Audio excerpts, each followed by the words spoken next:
Businessman follows his daughter without her knowing and is shocked by what he sees.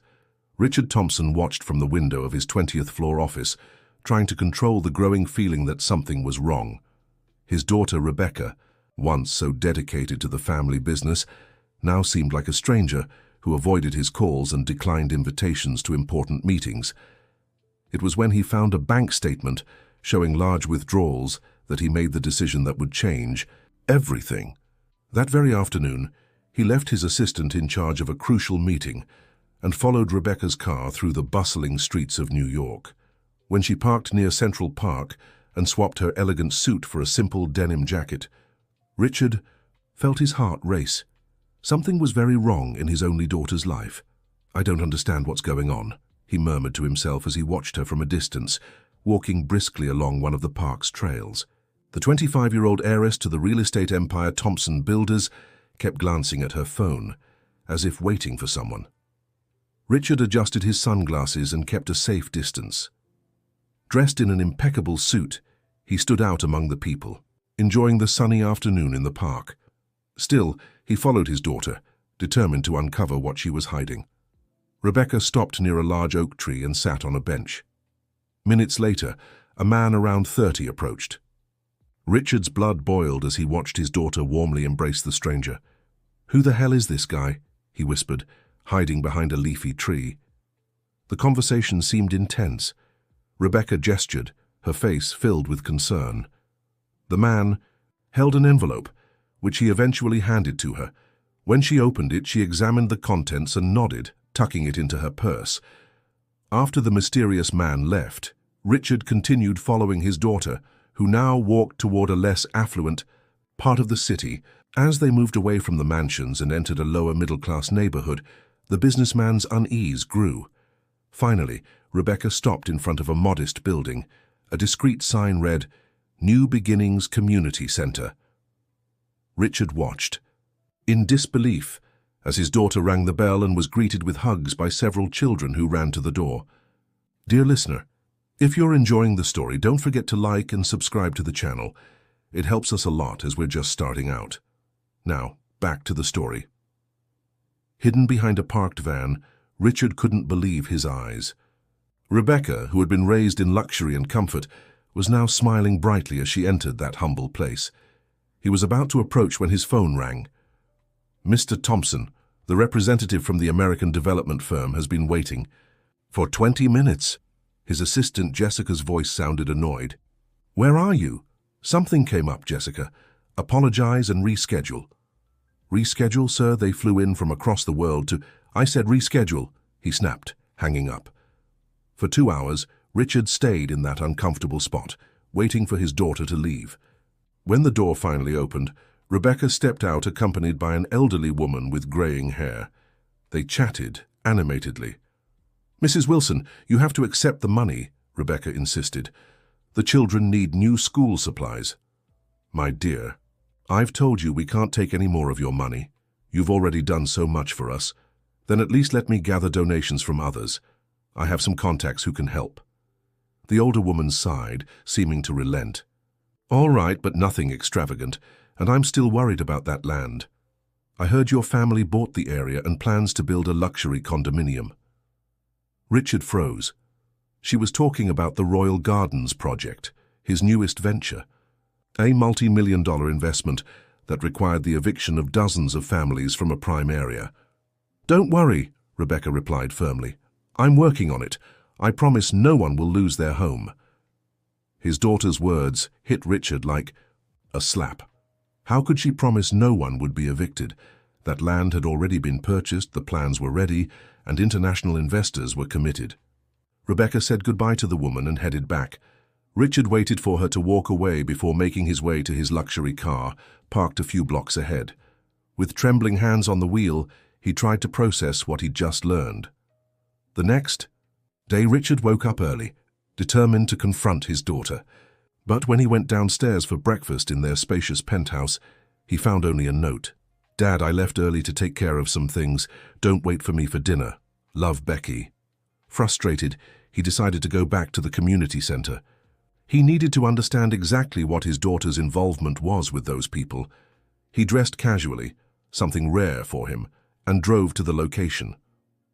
The New Beginnings Community Center operated out of a repurposed building. The exterior walls needed paint, but everything inside was clean and organized. As he entered, he saw a small lobby where children played, while a few women sewed at a large table. "Can I help you?"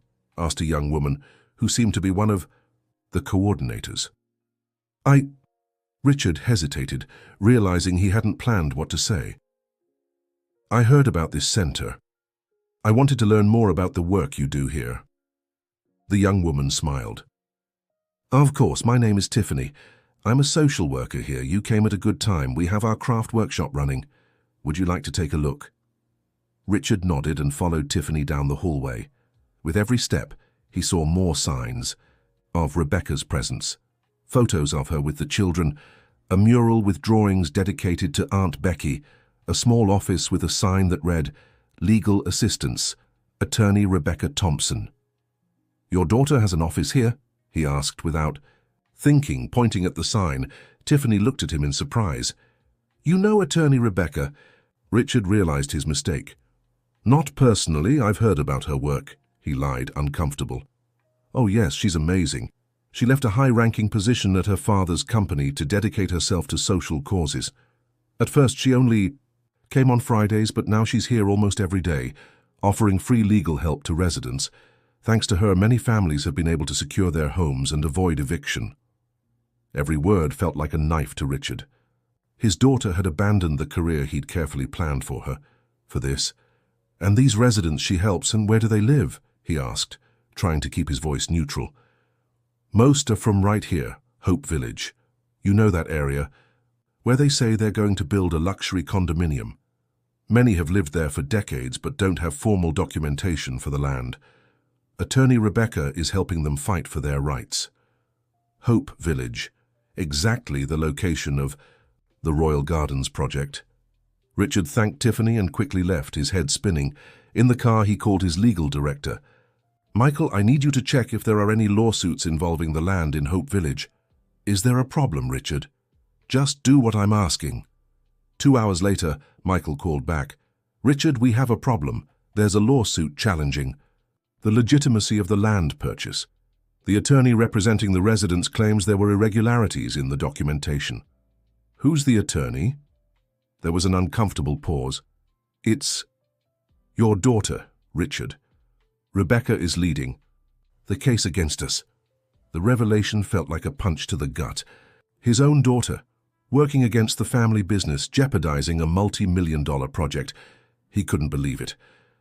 That night, when Rebecca finally came home, Richard was waiting in the living room, a glass of whiskey in hand, his eyes red with anger and disappointment. "What do you think you're doing?" he asked as soon as she walked in. Rebecca stopped, startled by the hostile reception. "What are you talking about, Dad?" "I'm talking about the lawsuit against our company. I'm talking about you defending people who are trespassing on our land." Rebecca's face paled, but she kept her composure. "They're not trespassers, Dad. They're families who've lived there for generations. And how did you find out?" "I followed you," he confessed, slamming the glass on the table. "I saw you at that community center. Found out you're using your degree, the one I paid for, to work against us." "You followed me?" Indignation colored her words. "How could you invade my privacy like that? How could you betray your own family?" he shot back. "That project is worth millions, Rebecca. It's the future of the company." "And what about the future of those families?" she countered, her voice trembling with emotion. "Have you even been there? Have you talked to those people? Do you know there are elders who built those homes with their own hands? Children who were born there? That's not our problem. We bought that land legally." "Legally?" Rebecca laughed bitterly. "Dad, that paperwork is fraudulent and you know it. That's why I stepped away from the company. I couldn't be part of it." The accusation stopped Richard. He knew the land acquisition had been complicated with many middlemen, but he trusted his legal team had handled everything by the book. "You're mistaken," he said, less sure now. "I'm not. And if you'd asked me instead of following me like a detective, I would have shown you the proof I have." A heavy silence fell between them. For the first time, Richard realized how much his daughter had changed. She wasn't the girl who followed his orders without question anymore. There was a determination in her eyes he'd never noticed before. "What do you want, Rebecca?" He finally asked. "For me to give up a multi-million-dollar investment because of a few families who can be relocated? I want you to see what you're doing, Dad. I want you to meet the people who will be affected by your decisions. If after that you still want to go ahead with the project, at least it'll be a conscious choice." Richard sighed, rubbing his tired face. "And if I refuse? Then I'll keep fighting you in court," she replied firmly. "And believe me, I won't lose." With those words, Rebecca retreated to her room, leaving Richard alone with his thoughts. The next morning, to his assistant's surprise, Richard cancelled all his meetings and asked for his car to be prepared. He dressed plainly, without his usual expensive suit, and drove to Hope Village. The neighborhood wasn't what he'd expected. Though modest, the homes were well kept.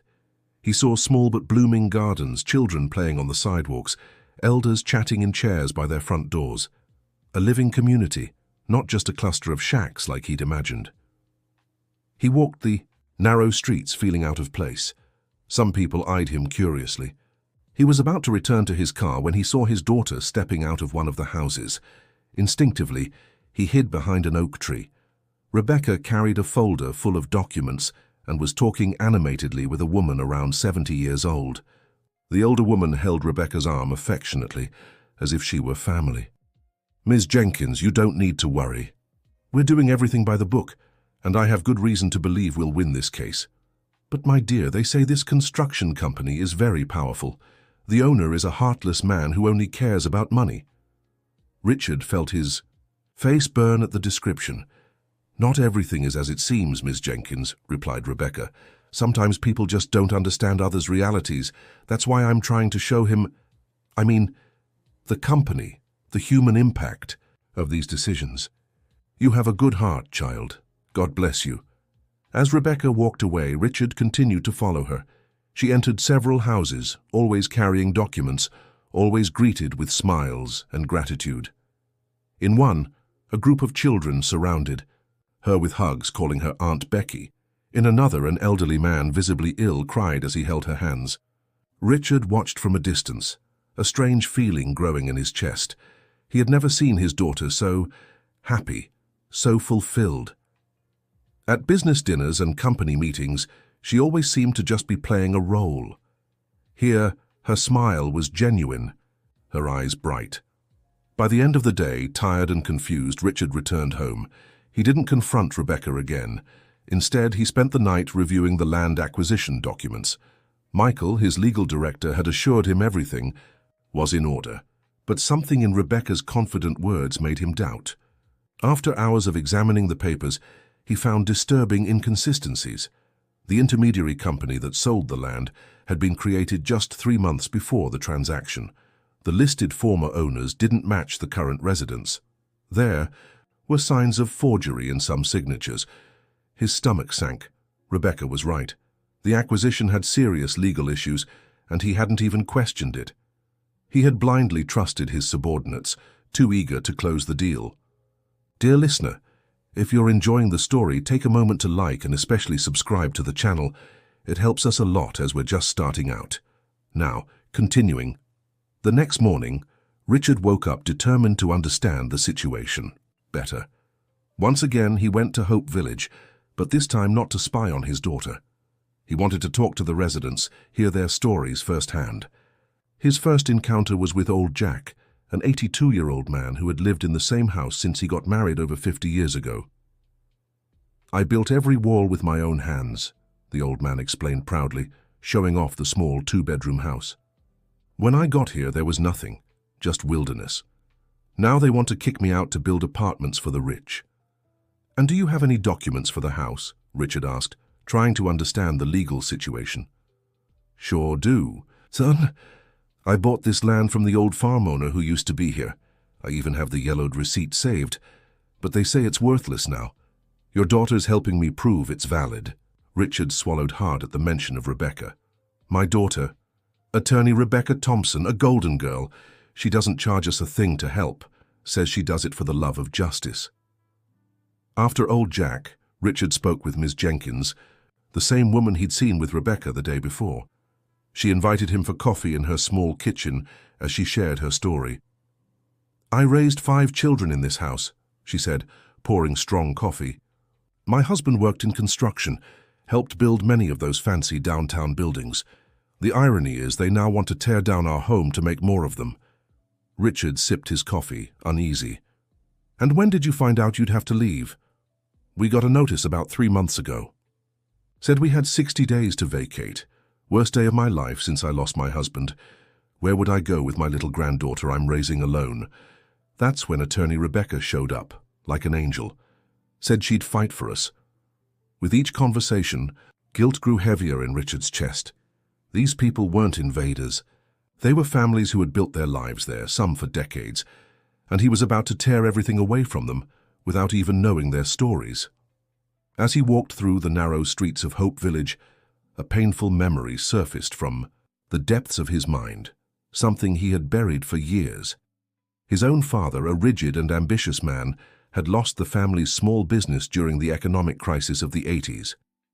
"The big shots don't care about the little guys," old Jack used to say while packing up the belongings from the hardware store he had run for 2 decades.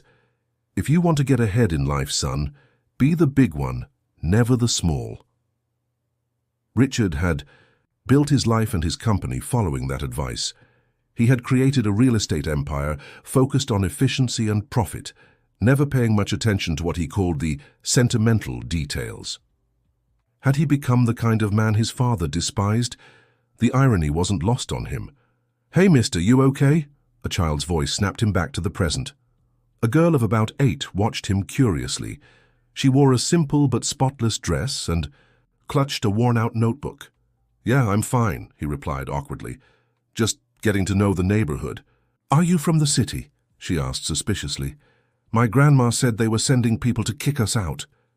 Richard felt as if an invisible fist clenched his heart.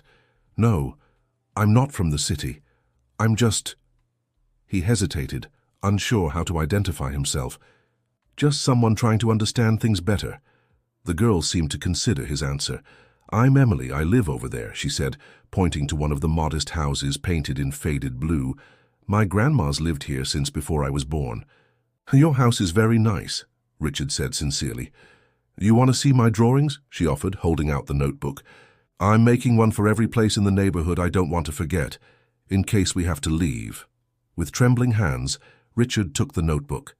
Each page held a colorful sketch: the makeshift square, the corner grocery, the tiny school neighbors' houses. They were childish drawings, but they captured something essential that his expensive architectural projects never had: the spirit of a living place, a real community. "These are really beautiful," he said, handing Sim the notebook back with a lump in his throat. "Thanks," Emily smiled. "I want to be an artist when I grow up. Aunt Becky said she'll help me get into art school." "Aunt Becky?" "Yeah, the pretty lady who helps at the community center. She says we all have the right to dream, even if we live here." Richard nodded, unable to reply. "I gotta go, my grandma's waiting," the girl said, running toward the blue house. He stood frozen, stunned by the profound simplicity of that encounter. How many Emilys would lose their homes and dreams so his luxury condominium project could be built? Later, as he walked back to his car, he saw a group of kids playing ball in a small makeshift yard. Among them, to his surprise, was Rebecca. Dressed in a simple t-shirt and jeans, her hair in a ponytail, she ran and laughed with the children as if she hadn't a care in the world. He watched from behind an oak tree. One of the kids fell and scraped his knee. Immediately, Rebecca rushed to help, cleaning the scrape with a tissue and comforting the boy with gentle words. "It's okay, Tommy," she said with a tenderness Richard rarely heard when she spoke to him. "Strong men cry too, you know. You don't have to hold back the tears." The little boy sniffled and nodded as she applied a colorful band-aid to the scrape. "You remind me of my mum," the boy said between sobs. "She used to say that too." Rebecca smiled, but Richard noticed a hint of pain in her eyes. "Where is your mother now, Tommy?" "She left 2 years ago," the boy replied. "Went to work far away to send us money. My grandma takes care of me." Rebecca hugged the boy tightly, as if she wanted to shield him from all the injustices of the world. Richard realized then how little he knew about the life his daughter led, about the things she valued, about her sorrows and joys. He had raised an heir for his business, not a daughter to share life with. When the children returned to their game, Rebecca sat on a weathered wooden bench, watching them with a serene smile. Richard noticed something he had never seen before. She seemed at peace, fulfilled. In all those business meetings, in all those high society New York events, Rebecca had always seemed out of place, as if wearing a mask. Here, among simple people and real needs, she was authentic. An elderly man approached her and sat beside her. Even from a distance, Richard could see the calloused hands and slightly hunched posture of someone who had worked hard all his life. "Attorney Thompson, I brought those documents you asked for," the man said, handing over a yellowed envelope. "They're the original deeds from when we bought the land back in the 70s. They were stored in my late wife's memory box." Rebecca opened the envelope with reverent care, as if handling a sacred relic. "This could make all the difference, Mr. Johnson," she replied, examining the old papers. "These documents prove you bought the land legally, even before this. Harrier was incorporated into the city. It's crucial evidence." "Do you think we have a chance?" the old man asked, hope and fear mingling in his weathered voice. "I don't want my grandchildren to lose the only home they've ever known." Rebecca placed her hand over his, a simple gesture of human connection Richard had rarely seen her make. "I'll do everything in my power, Mr. Johnson, I promise." "I know you will, my dear," the old man replied with a calm smile. "You know, when you first showed up here, many folks were suspicious. Thought you were just another rich person trying to ease their conscience with charity. But you proved us wrong. You truly care. I've learned far more from all of you than you have from me," Rebecca confessed. "Here I found something I never had in the world I grew up in: authenticity. People who care for each other not for gain, but because it's the right thing to do." The words struck Richard like arrows. Was this how his daughter saw the world he had raised her in, a place of falsehood and self-interest? And worse yet, was she right? He remembered the endless meetings where smiles concealed hidden agendas, the business dinners where friendships were forged out of convenience, the times he himself had pretended to like people he despised, just to close a lucrative deal. Something inside Richard shattered at that moment. He thought of his wife, gone 10 years now, and how she had always said Rebecca had a heart too. Big, bigger even than her talent for business. Catherine had insisted the girl should follow her own path, not the one her father had planned for her. Maybe she had been right all along. That night, Richard returned to his penthouse in one of New York's most luxurious buildings. The contrast between the warm simplicity of Hope Village and the cold minimalism of his own home had never felt so stark. The flawless white walls, the Italian designer furniture, the priceless art, it all now seemed strangely hollow, devoid of soul. He walked to the bar and poured himself a rare whiskey, a gift from a foreign investor. As the amber liquid burned his throat, his eyes settled on a silver-framed photograph, Catherine smiling with 12-year-old Rebecca in her lap. It was the last birthday they spent together before cancer took his wife in less than 6 months. "What would you think of me now, Catherine?" he murmured to the silent portrait. He remembered an argument they'd had weeks before she passed. Catherine had insisted Rebecca should attend a public school for at least a year to experience the real America. He had mocked the idea, arguing they were preparing the girl to take over a multinational, not to work for social causes. "It's not about what she'll do, Richard," Catherine had said, her voice already weakened by illness but her eyes still burning with conviction. "It's about who she'll become." The words echoed now with painful clarity. After Catherine was gone, he had devoted himself to shaping Rebecca according to his vision, completely ignoring his wife's wishes. He sent his daughter to the best international schools, elite universities, prestigious corporate training programs, all to prepare her to be his perfect successor. And yet, there she was, choosing a radically different path, guided by values he now realized aligned far more with Catherine's than his own. His phone rang, interrupting his thoughts. It was Michael, his legal director. "Richard, I've learned more about your daughter's lawsuit. She has a strong case. The documents she gathered clearly show falsification in the property transfers. We're vulnerable." Who was responsible for verifying the legality of those acquisitions? An uncomfortable silence followed.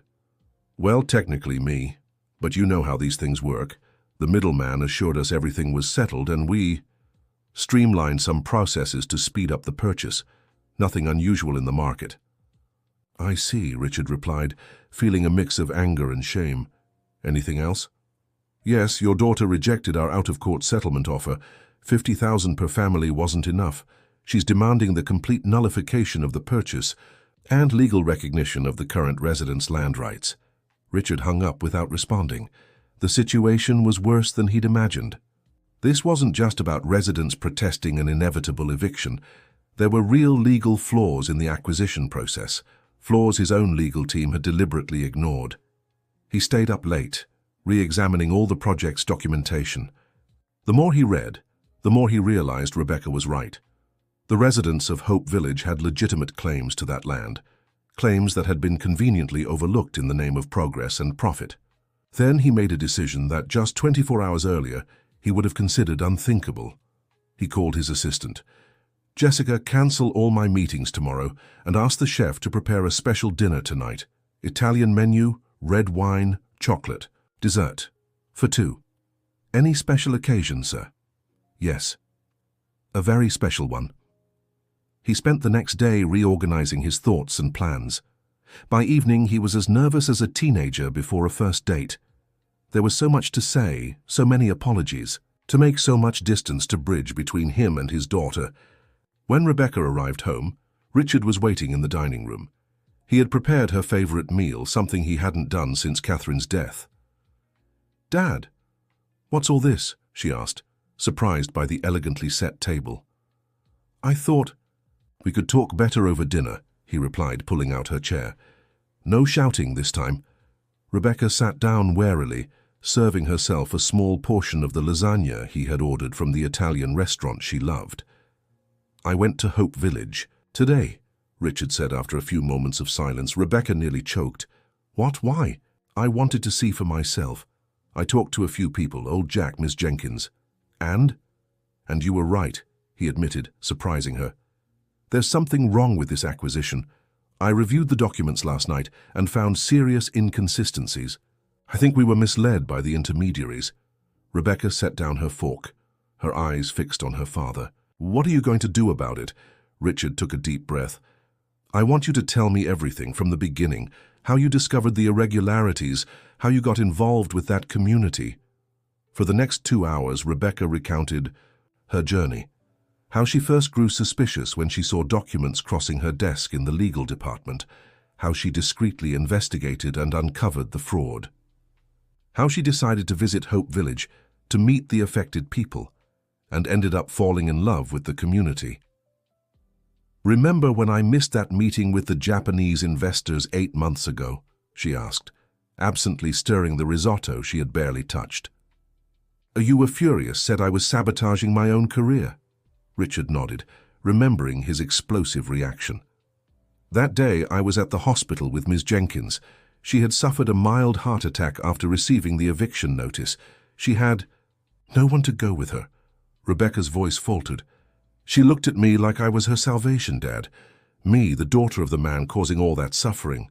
Richard lowered his gaze, unable to face the pain in his daughter's expression. "It wasn't an easy decision to step away from the company," she continued. "Do you think I didn't notice your disappointment? Do you think it didn't hurt to realize my own father saw me as a traitor?"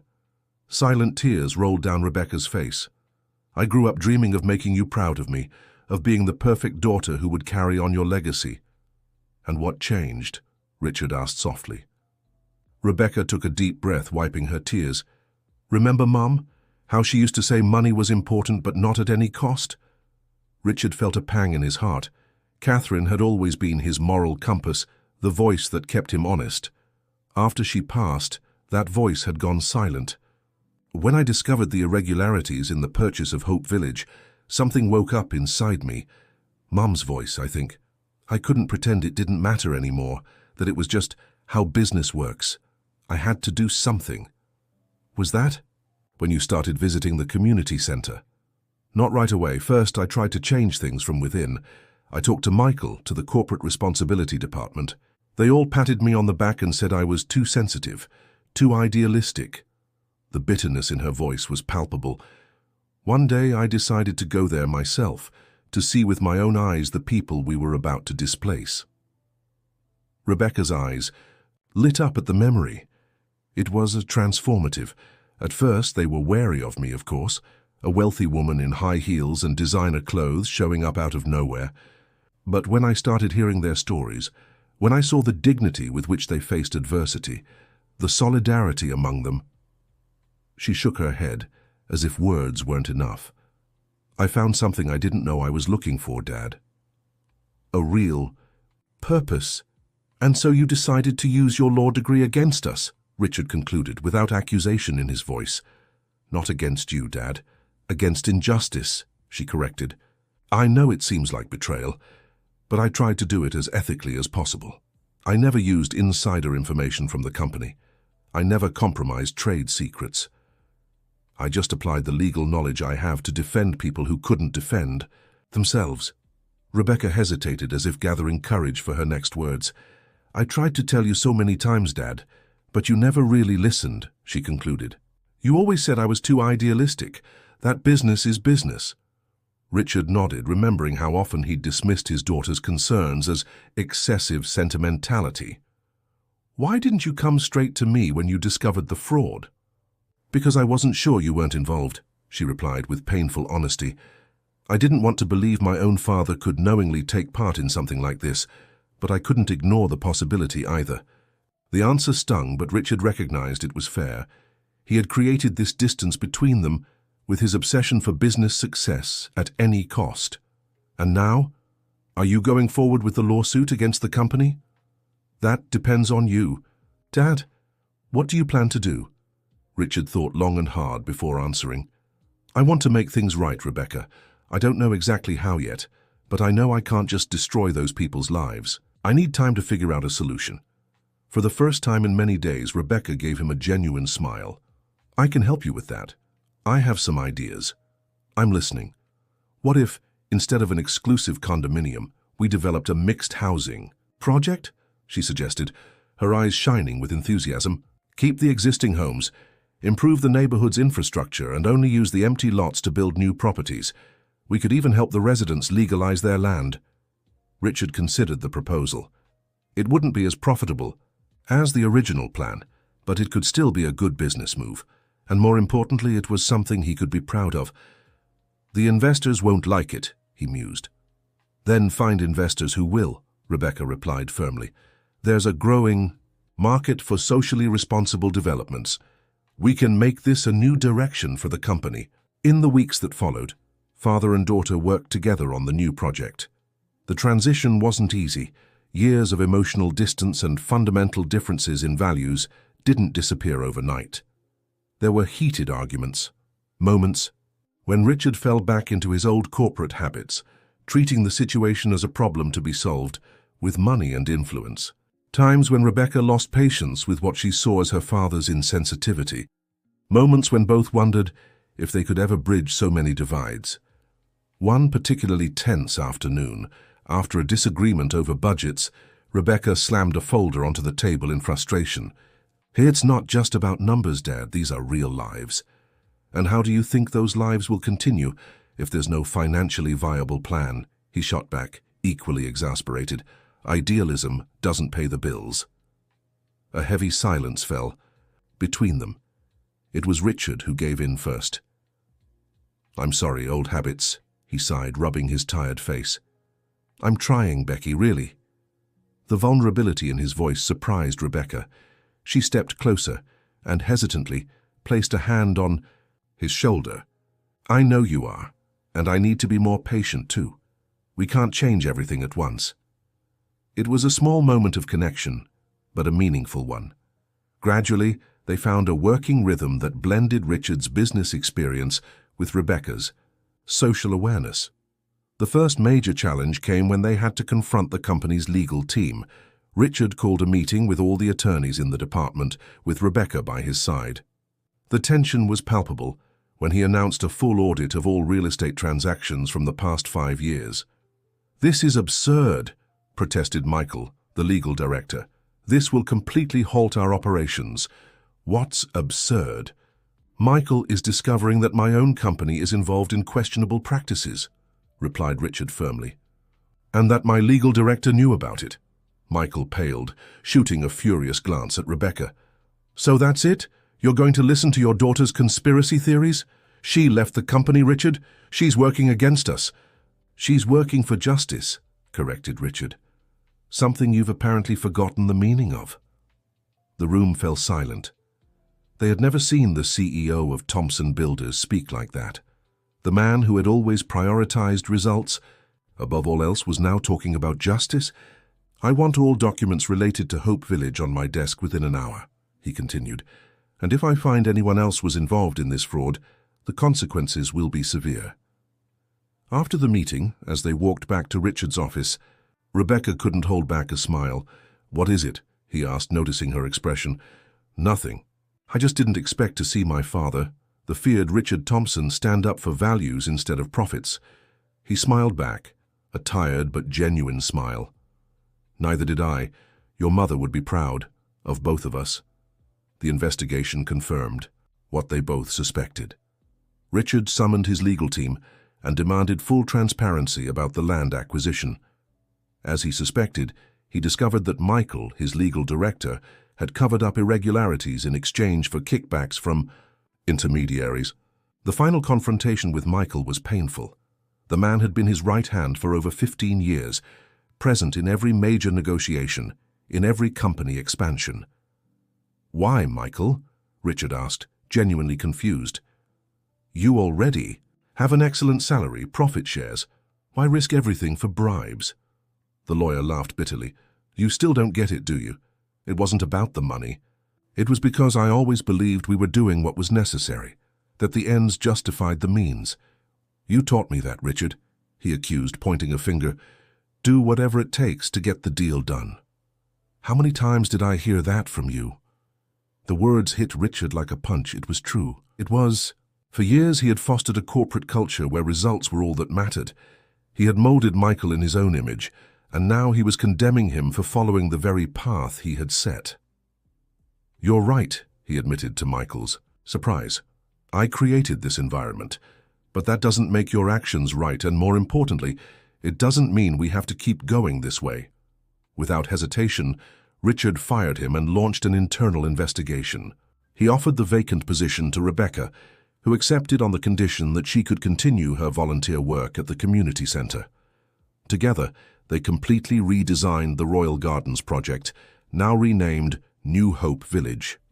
Instead of displacing residents, the new plan included legalizing the occupied land, building a modern community center with a library and space for vocational training, upgrading water and sewage infrastructure, and constructing new residential buildings in unoccupied areas.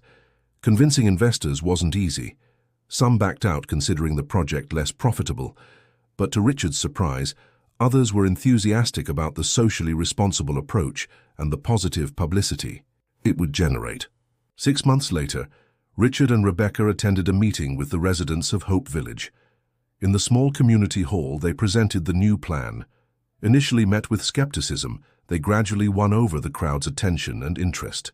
"We're here to propose a partnership," explained Richard, feeling strangely nervous before this audience so different from the executives he usually dealt with. "We don't want to remove anyone from their homes. We want to work together to improve this neighborhood for everyone." A murmur spread through the room. Old Jack, sitting in the front row, raised his hand. "How do we know we can trust you?" he asked directly. "That's a fair question," Richard replied. "And the honest answer is, you have no reason to trust me right now. But I have something that might help." He signaled, and 2 employees entered carrying a large model of the project. The residents gathered around, curious. "Each house represented here is an existing home that will be preserved and legalized," Rebecca explained, pointing to the colorful miniatures. These green spaces are new recreational areas we'll build. And here will be the new community centre, 4 times larger than the current one, with classrooms and a library.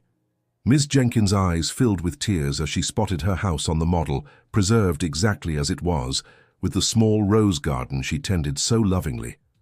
"But this must cost a fortune," she remarked. "How will we pay for it?" "You won't," Richard answered. "The land legalization will be covered by Thompson Builders as compensation for past irregularities. As for home and infrastructure improvements, we propose a long-term financing system with payments adjusted to each family's income." The initial suspicion gave way to cautious optimism. Questions were asked, concerns voiced, suggestions offered. Richard and Rebecca listened with genuine attention. At the end of the meeting, old Jack approached Richard. "You know, son, your daughter always said you were a good man deep down, that you just needed to see beyond the numbers. Seems she was right." Richard felt a lump in his throat. "My daughter is usually right about people," he replied with a smile. "Took me a while to realize that." When everyone had left, Rebecca hugged her father. "Thank you for doing this," she said, moved. "I'm doing it because it's the right thing to do," he answered, "and because you made me see the world differently." In the following months, the project moved forward. There were challenges, of course. Some residents remained distrustful. Some investors complained about the added costs. Some company executives questioned the new direction. But Richard stood firm, with Rebecca by his side. As the first results began to show, paved streets, a renovated sewage system, legal property titles, the community's trust grew. A year after the project's presentation, the New Hope Village Community Centre was inaugurated. In the spacious main hall, a bronze plaque honoured Catherine Thompson, whose spirit of compassion lives on through her daughter. During the Aïtous ceremony, Richard watched Rebecca chatting animatedly with children, elders, young mothers, people he once saw only as obstacles to his business, now with names, stories, and dreams. "Your father seems different," Ms. Jenkins commented, approaching him. "When Becky first spoke of him, we thought he was a heartless monster.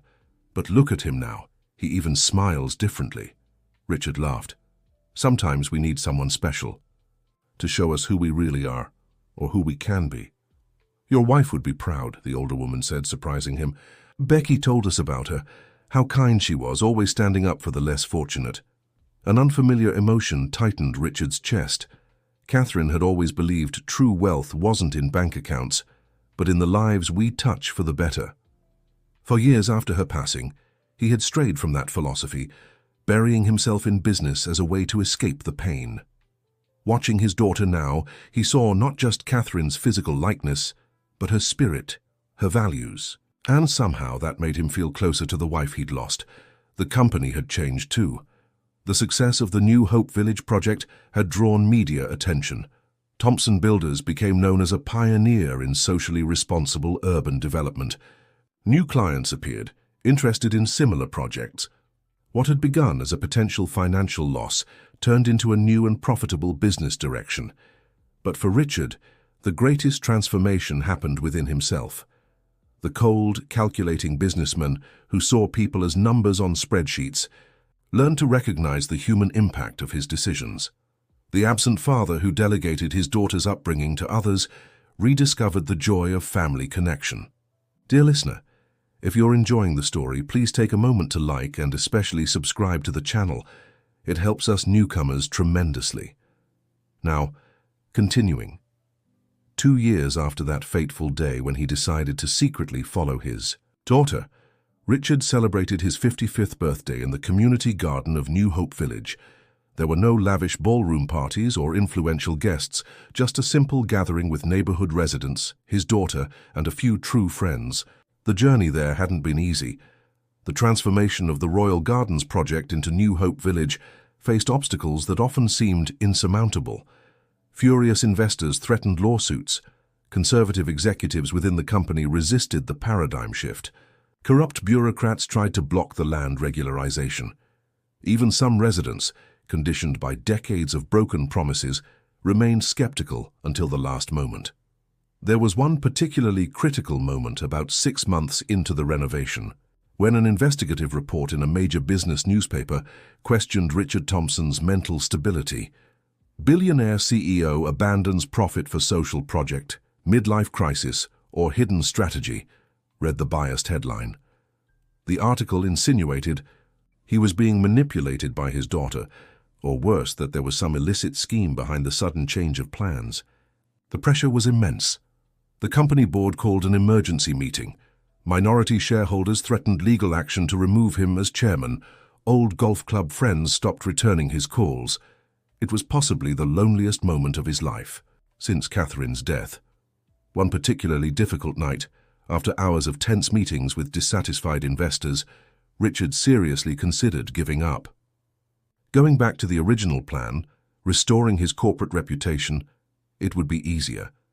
It was Rebecca who found him in the empty office, staring through the window at the lit-up city, an untouched glass of whiskey in hand. "Thinking of quitting?" she asked bluntly. Richard didn't answer immediately. "Wouldn't it be simpler?" he finally asked. "Return to the original plan, build the luxury condos, offer generous compensation to the families." Rebecca stepped closer, standing beside him. "Simpler, yes. Easier, certainly," she agreed. "The question is, could you live with that now?" It was the right question.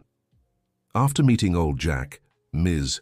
Jenkins, little Emily, and so many others, after understanding their stories, their struggles, their dreams, after finally seeing the human cost hidden behind spreadsheets and luxurious architectural designs, no, he could no longer ignore all that. "People change, Dad," Rebecca continued softly. "Even the tough businessmen who think they only see numbers." Looking at his daughter, Richard saw so much of Catherine in her, the same quiet determination, the same ability to see beyond appearances, the same unshakable compassion.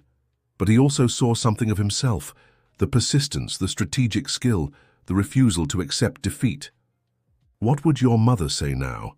he asked, more to himself than to Rebecca.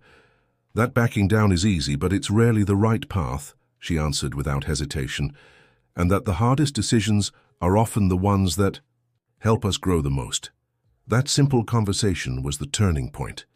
The next morning, Richard woke up renewed with a clarity of purpose he hadn't felt in years. He called a press conference and, alongside Rebecca and representatives from the Hope Village community, presented the new Hope Village project in detail, its social goals and, yes, its economic viability. The transparency and conviction with which he spoke surprised even the most skeptical journalists. Gradually, the narrative began to change. What was once seen as an eccentric whim started being discussed as a possible pioneering model for socially responsible urban development. When the first concrete results began to appear, paved streets, treated sewage, property titles secured, even the harshest critics fell silent. And when, a year later, an independent study showed that property values in the entire area had risen significantly due to the improvements, some of the investors who had abandoned the project begged to return. Now at 55, sitting in the community garden he had helped build, surrounded by people who would once have been invisible to him, Richard felt a peace that money could never buy. Little Emily, now 10 years old, approached him with a colorful envelope. "Happy birthday, Mr. Richard," she said, handing him the gift. "I made a special drawing for you." Inside the envelope was a delicate watercolor depicting the community garden, with people of all ages living together harmoniously.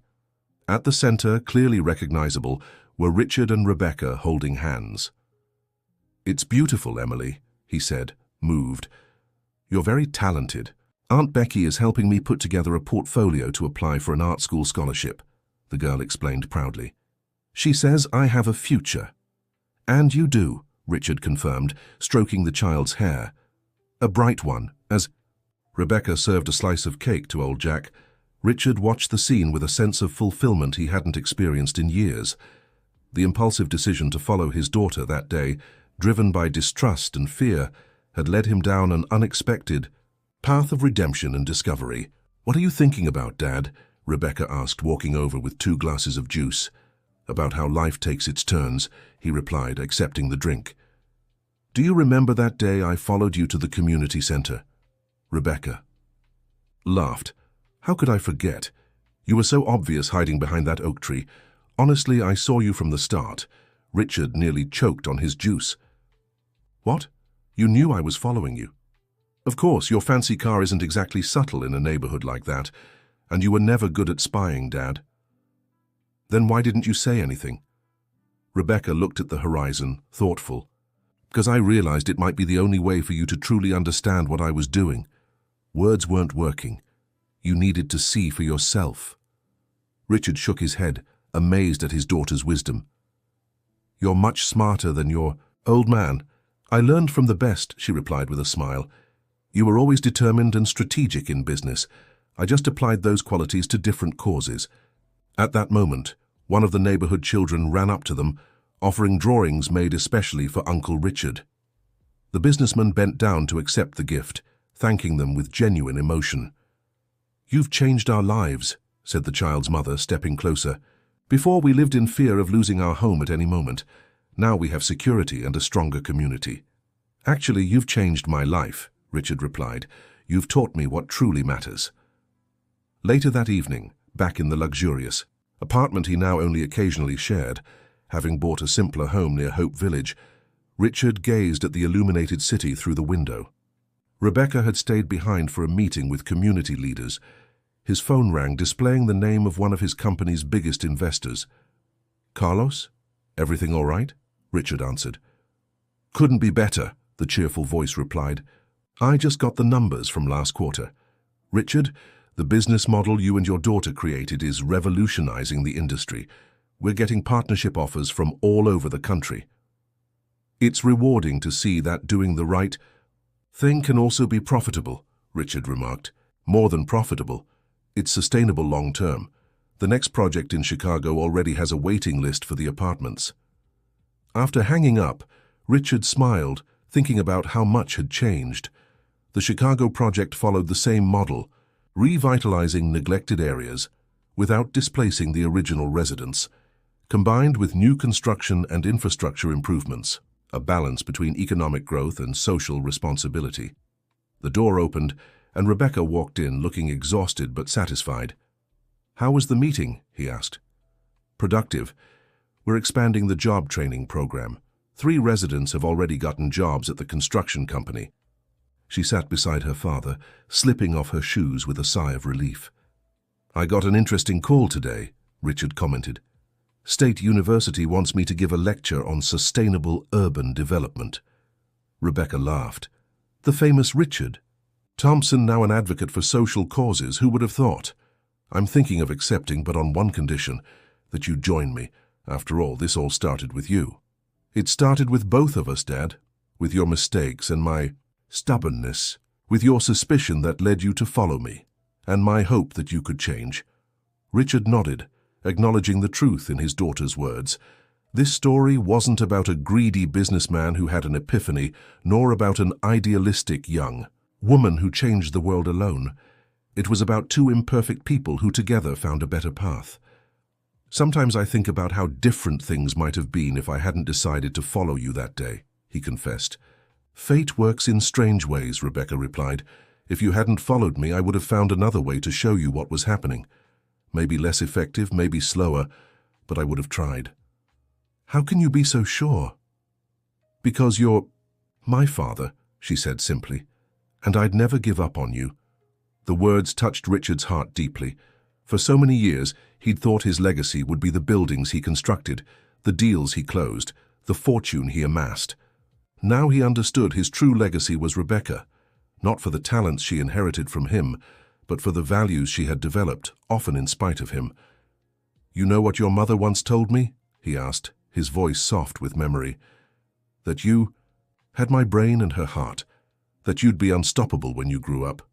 Rebecca smiled, her eyes glistening. I miss her. Me too. But I see so much of her in you.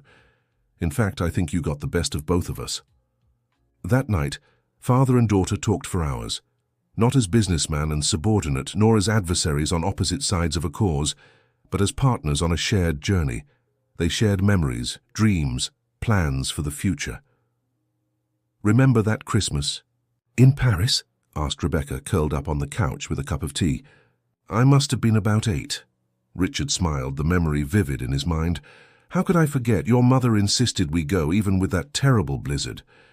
You two argued about it, Rebecca recalled. You wanted to stay at the hotel, have a video conference with the shareholders. And your mother shut my laptop in the middle of the meeting, he finished, laughing. I'd never seen her so furious. Richard Thompson, you're in Paris for Christmas with your family, Rebecca mimicked, perfectly capturing Catherine's indignant tone. Those numbers can wait, but your daughter won't be 8 forever. They both laughed, the memory sweet and bittersweet at once.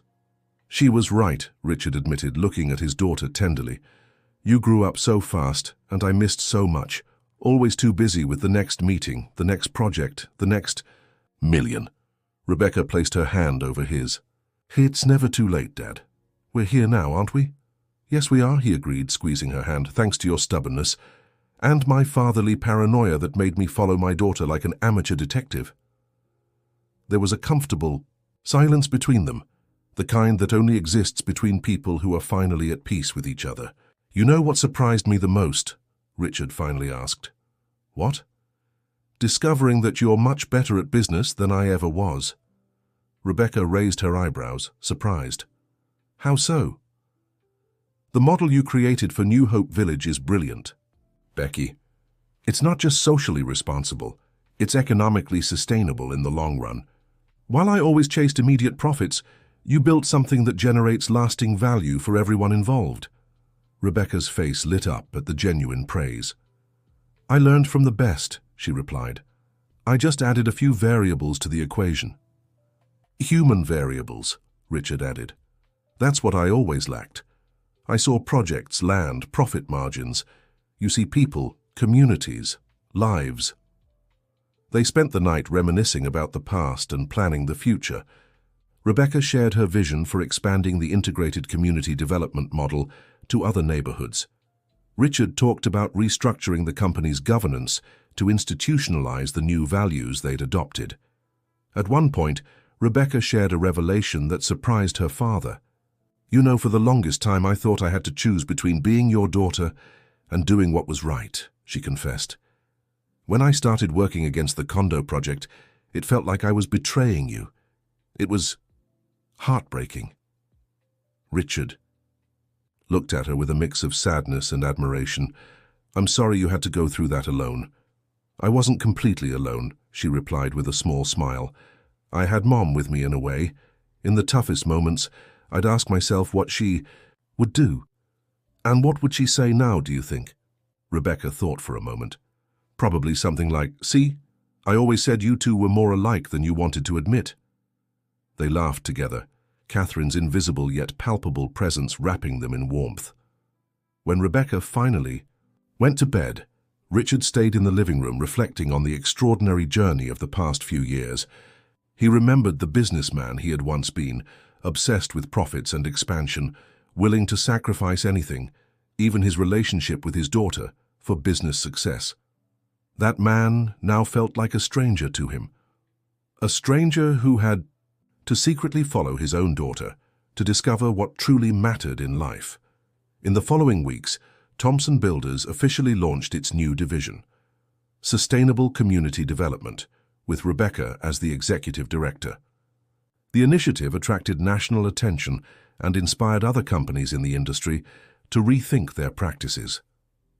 During the launch ceremony, Richard watched proudly as Rebecca addressed an audience of business leaders, community organizers, and officials.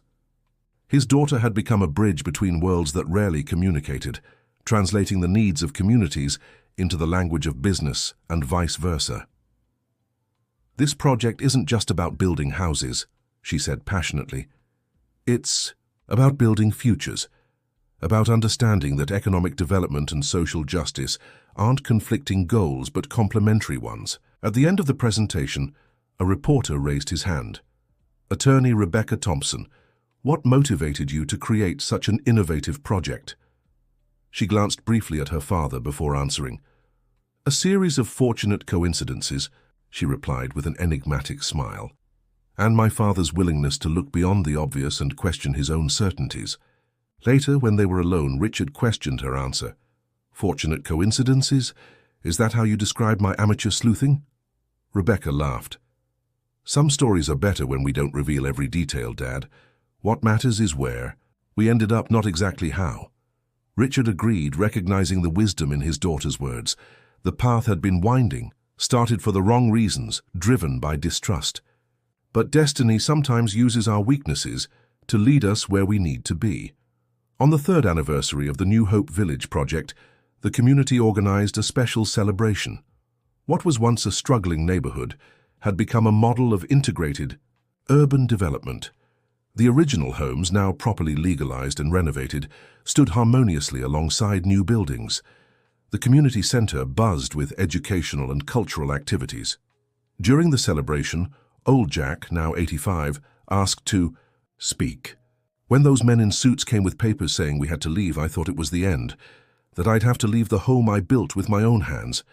Today, I not only have my house, but an official deed. My grandchildren take computer classes, right here in the neighborhood, and all because a stubborn young lawyer believed she could change things. Everyone applauded, and Rebecca, moved, hugged the elderly man. Richard watched from a distance, feeling a mix of pride and humility. He had built an empire, but he'd never truly built something meaningful until now. Ms. Jenkins approached, offering him a slice of cake. "You know, Mr. Richard, at first no one believed you'd really changed.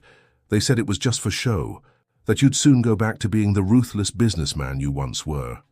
"And what did you think?" he asked curiously. "I've always believed in second chances," the elderly woman replied with a wise smile. "And I've always trusted Becky's judgment. If she said her father had a good heart hidden beneath all that business persona, who was I to doubt?" Richard felt a lump in his throat. "Thank you for believing in me when I'd stopped believing in myself. Sometimes we need others to see our potential before we can see it ourselves," she mused. "That's what Becky did for all of us. She showed us we could fight, that we deserved something better." That night, heading home, Richard and Rebecca walked side by side, tired but content. The moonlight illuminated the path, and the newly paved streets of New Hope Village silently bore witness to the transformation, not just of the neighborhood, but of the people who lived there. "Becky," called Richard, using the affectionate nickname he had avoided for so many years, thinking it too childish. "Do you remember your mother's saying about legacies? That they're not made of concrete and steel, but of transformed lives," she finished. "I do, it was her mantra. I think I finally understand what she meant." Rebecca gently squeezed her father's arm. "She always knew you'd figure it out one day." When they arrived home, they found an envelope at the door. Inside was an official invitation. Columbia University wanted Richard and Rebecca Thompson to teach a course on human-centered urbanization and social development. "It seems our story is inspiring others," Rebecca remarked. "Our story started with distrust and surveillance," Richard observed with irony. "Not exactly inspiring." "I disagree," she replied. "It started with a father who cared enough to follow his daughter, even if for the wrong reasons, and a daughter who was determined enough not to give up, even when it seemed impossible. What matters isn't how we started, but how we chose to keep going." Richard hugged his daughter, feeling blessed despite all the mistakes he'd made along the way. Behind them, the city of New York shimmered, its lights, its contrasts, its millions of intertwined stories. Somewhere in the midst of that vast, urban landscape, a small community was thriving, living proof that the greatest transformations begin with a single step, even if it's a step taken for the wrong reasons. In his office atop Thompson Builders, a photo now held a place of honor. Richard and Rebecca side by side on the day of the new community center's opening, their faces lit with genuine smiles. Below it, a quote from Catherine: "True success isn't measured by what we accumulate, but by what we transform." That words that after so many years finally made sense. The end. So what did you think of this story of redemption and transformation? Do you think Richard would have changed if he hadn't followed his daughter that day? Share your thoughts in the comments, subscribe to the channel, and hit the bell for more heartwarming stories. Your opinion means a lot to us.